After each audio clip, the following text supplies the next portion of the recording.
हरे कृष्णा। आज आप सुनेंगे माघ मास महात्म्य का 5वां अध्याय। यमदूत बिकुंडल को बताते हुए आगे कहते हैं कि मध्याह्न के समय आया हुआ अतिथि, मूर्ख पंडित, वेद पाठी या पापी कोई भी हो, वह ब्रह्म के समान होता है। जो रात के थके हुए भी भूखे ब्राह्मण को अन्न जल देता है। मध्याह्न के समय जिसके घर आया हुआ अतिथि कभी निराश नहीं जाता। इसलिए अतिथियों की सेवा करने वाला हमेशा स्वर्गलोक को जाता है। अतिथि के बराबर कोई धन संपत्ति और हित नहीं है। बहुत से राजा और मुनि अतिथि सत्कार से ही ब्रह्मलोक को प्राप्त हुए हैं। हे बिकुंडल, जो एक समय आलस्य से भी अतिथि को भोजन करा दे, वह कभी यम के द्वार को नहीं देखता। केशरी ध्वज से वैवस्वत देव ने कहा था कि जो कोई इस कर्म भूमि मृत्युलोक से स्वर्गलोक में जाने की इच्छा रखता हो, वह अन्न का दान करे। तब यमदूत कहता है कि यमराज कहते हैं, अन्न के बराबर दूसरा और कोई दान ही नहीं है। जो गर्मियों में जल, सर्दियों में ईंधन और सदैव अन्न का दान करते हैं, वह कभी यम के दुख नहीं उठाते। जो अपने किए हुए पापों का प्रायश्चित करते हैं, वह नरक को नहीं देखते, और प्रायश्चित ना करने वाला मनुष्य नरक में अवश्य जाता है। जो कर्म से, मन से और वचन से किए हुए पापों का प्रायश्चित करता है, वह देव और गंधर्व से सुशोभित स्वर्गलोक की प्राप्ति करता है।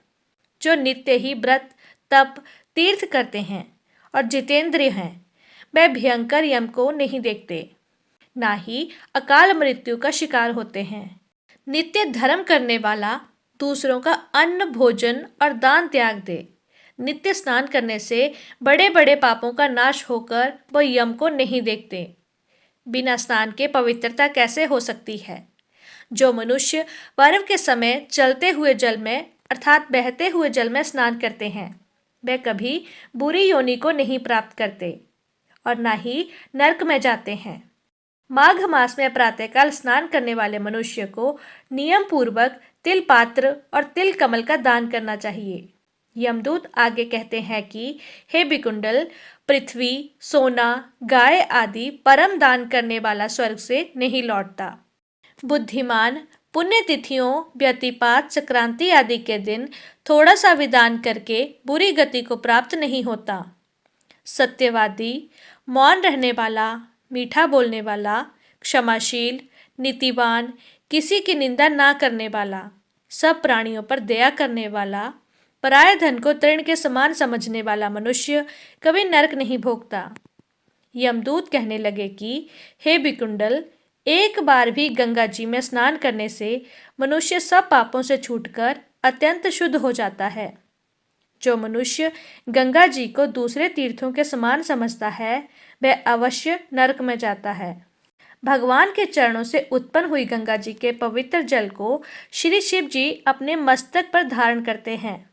वह ब्रह्मा जी जो संदेह रहित प्रकृति से अलग और निर्गुण है, ब्रह्मांड में उसकी समानता किससे हो सकती है? गंगा जी का नाम हजारों योजन दूर से ही लेने वाला कभी नरक में नहीं जाता। इसलिए मनुष्य को अवश्य मेव गंगा जी में एक बार अपने जीवन में कम से कम स्नान जरूर करना चाहिए। हे बिकुंडल, जो ब्राह्मण दान लेने का अधिकारी होकर भी दान नहीं लेता, वह आकाश के नक्षत्रों में चंद्रमा के समान है।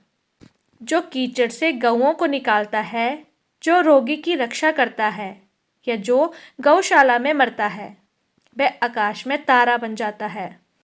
प्राणायाम करने वाला मनुष्य सदैव उत्तम गति को प्राप्त होता है। प्रातःकाल स्नान के पश्चात जो 16 प्राणायाम करते हैं, वे घोर पापों से बच जाते हैं। इसके अलावा जो पराई स्त्री को माता के समान मानते हैं, वे कभी यम की यातना को नहीं भुगतते। जो मन से भी कभी पराई स्त्री का चिंतन नहीं करते, वे दोनों लोकों को अपने अधीन कर लेते हैं। जो पराये धन को मिट्टी के समान समझते हैं, वह स्वर्ग में जाते हैं। जिसने क्रोध को जीत लिया हो, मानो उसने स्वर्ग को ही जीत लिया हो। और जो अपने माता पिता की सेवा देवताओं के समान करता है, वह कभी यम का द्वार नहीं देखता। जो अपने गुरु की सेवा करता है, उनका सम्मान करते हैं, वह निश्चित ही ब्रह्मलोक को प्राप्त होते हैं। शील की रक्षा करने वाली स्त्री धन्य है। शील भंग करने वाली स्त्री यमलोक जाती है। जो वेदों और शास्त्रों को पढ़ते हैं अथवा पुराण या संहिता पढ़ते और सुनते हैं तथा जो स्मृति का व्याख्यान और धर्मशास्त्र समझते हैं या जो वेदांत में लीन रहते हैं, वे पाप रहित होकर ब्रह्मलोक को प्राप्त होते हैं। जो अज्ञानियों को भी वेद शास्त्र का ज्ञान देते हैं, वे देवताओं से भी पूजित होते हैं। यमदूत ने कहा कि हे वैश्य श्रेष्ठ, यमराज ने हमको वही आज्ञा दे रखी है कि तुम किसी भी वैष्णव को मेरे पास मत लेकर आओ। हे वैश्य, पापी लोगों को इस संसार रूपी नरक को पार करने के लिए भगवान की भक्ति के सिवाय दूसरा कोई और उपाय नहीं। भगवान की भक्ति ना करने वाले मनुष्य को चंडाल के समान समझना चाहिए। भगवान के भक्त अपने माता पिता दोनों के फलों को तार देते हैं और उनको नरक में नहीं रहने देते। और जो मनुष्य वैष्णव का भोजन करते हैं, वे भी भगवान की कृपा से श्रेष्ठ गति को प्राप्त होते हैं। बुद्धिमान को सदैव वैष्णव का अन्न खाना चाहिए। इससे बुद्धि पवित्र होकर मनुष्य पाप नहीं करता। ओम गोविंदाय नमः इस मंत्र का जाप करता हुआ जो मनुष्य मृत्यु को प्राप्त होता है, वह परम धाम को प्राप्त होता है। और इसमें कोई संदेह नहीं है कि जो भक्त ओम नमो भगवते वासुदेवाय जो इस मंत्र का जाप करता है, उसके सारे पाप नष्ट हो जाते हैं। जो मनुष्य शालिग्राम की शिला या हरि चक्र में पूजन करता है, वह अनेक मंत्रों का फल प्राप्त कर लेता है।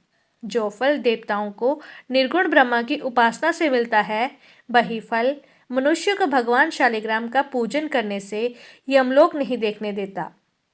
भगवान को लक्ष्मी जी के पास अथवा बैकुंठ लोक में इतना आनंद नहीं आता जितना शालिग्राम की शिला या चक्र में निवास करने पर आता है। स्वर्ण कमल युक्त करोड़ों शिवलिंग के पूजन से इतना फल नहीं मिलता जितना एक दिन शालिग्राम की पूजा करने से मिल जाता है। भक्ति पूर्वक शालिग्राम जी का पूजन करने से विष्णु लोक में वास करके मनुष्य चक्रवर्ती हो जाता है। काम, क्रोध, लोभ, मोह, अहंकार से भी युक्त होकर मनुष्य शालिग्राम का पूजन करने से बैकुंठ लोक में प्रवेश कर जाता है। जो सदा शालिग्राम का पूजन करते हैं, वे प्रलय तक स्वर्ग में वास करते हैं। जो दीक्षा नियम और मंत्रों से चक्र में बलि देता है, वह निश्चय करके विष्णु लोक को प्राप्त हो जाता है। जो शालिग्राम के जल से अपने शरीर का अभिषेक करता है, वह मानो संपूर्ण तीर्थों में स्नान कर लेता है। गंगा, रेवा, गोदावरी सबका जल शालिग्राम में ही वास करता है। जो मनुष्य शालिग्राम की शिला के सामने अपने माता पिता का श्राद्ध करता है, उसके पितृ कई कल्प तक स्वर्ग में वास करते हैं। जो लोग नित्य प्रतिदिन शालिग्राम की शिला का जल पीते हैं, उनके हजारों बार पंचगव्य पीने से भी भला क्या लाभ। यदि शालिग्राम की शिला का जल पिया जाए तो सहस्त्र तीर्थ करने से फिर क्या लाभ। जहाँ पर शालिग्राम है, वह स्थान तो खुद ही तीर्थ के समान हो जाता है। वहाँ पर किए गए संपूर्ण दान, होम करोड़ों गुना फल को प्राप्त होते हैं। शालिग्राम शिला में जो कीड़े मकोड़े एक कोष के अंतर में मर जाते हैं, वह भी बैकुंठ को प्राप्त होते हैं। जो फल वन में तप करने से प्राप्त होता है, वही फल भगवान को सदैव ध्यान करने से प्राप्त होता है। मोहवश अनेक प्रकार के घोर पाप करने वाला मनुष्य भी भगवान को प्रणाम करने से नरक में नहीं जाता। संसार में जितने तीर्थ और पुण्य स्थान हैं, भगवान के केवल नाम मात्र के कारण से ही प्राप्त हो जाते हैं। यमदूत कहते हैं कि जो कोई प्रसंगवश भी एकादशी के व्रत को करता है, वह दुखों को प्राप्त नहीं होता। मास की दोनों एकादशी भगवान पद्मनाभ के दिन हैं। जब तक मनुष्य इन दिनों में व्रत नहीं करता, उसके शरीर पर पाप लगातार बने ही रहते हैं। हजारों अश्वमेध सैकड़ों वाष्प यज्ञ एकादशी व्रत की 16वीं कला के बराबर भी नहीं है। एकादशी के दिन व्रत करने से 11 इंद्रियों से किए गए सभी पापों का नाश हो जाता है। गंगा जी, गया, काशी, पुष्कर, कुरुक्षेत्र, यमुना, चंद्रभागा कोई भी एकादशी के तुल्य नहीं है। इस दिन व्रत करके मनुष्य अनायास वैकुंठ लोक को प्राप्त कर लेता है। एकादशी को व्रत और रात्रि जागरण करने से माता पिता और स्त्री के कुल की 10-10 पीढ़ियां उद्धार पा जाती हैं और वह पीताम्बरधारी होकर भगवान के समीप रहने लगते हैं। बाल, युवा और वृद्ध सब तथा पापी भी व्रत करने से नरक में नहीं जाते। यमदूत कहता है कि हे वैश्य, मैं सूक्ष्म में तुझसे नरक से बचने का धर्म कहता हूँ। मन, कर्म और वचन से प्राणी मात्र का द्रोह न करना, इंद्रियों को वश में रखना, दान देना, भगवान की सेवा करना, नियम पूर्वक वर्णाश्रम धर्म का पालन करना, इन कर्मों को करने से मनुष्य सदा नरक में जाने से बचा रहता है। स्वर्ग प्राप्त करने की इच्छा से मनुष्य यदि गरीब भी हो तब भी जूते, छतरी, अन्न, धन, जल कुछ न कुछ तो दान अवश्य देना चाहिए। दान देने वाला मनुष्य कभी भी यम की यातना को नहीं भोगता, साथ ही दीर्घायु, धनी और निरोगी भी होता है। बहुत कहने से ही क्या अधर्म से ही मनुष्य बुरी गति को प्राप्त होता है? हे विकुंडल, मनुष्य सद्धर्म के कार्यों से ही स्वर्ग प्राप्त कर सकता है। इसलिए बचपन से ही धर्म के कार्यों का अभ्यास करना चाहिए। आज का अध्याय समाप्त हुआ। उम्मीद करती हूँ आपको ये वीडियो पसंद आई होगी। अगर आपको ये वीडियो अच्छी लगी हो तो वीडियो को लाइक करें, चैनल को सब्सक्राइब करें और बेल आइकन को प्रेस करना ना भूलें। धन्यवाद।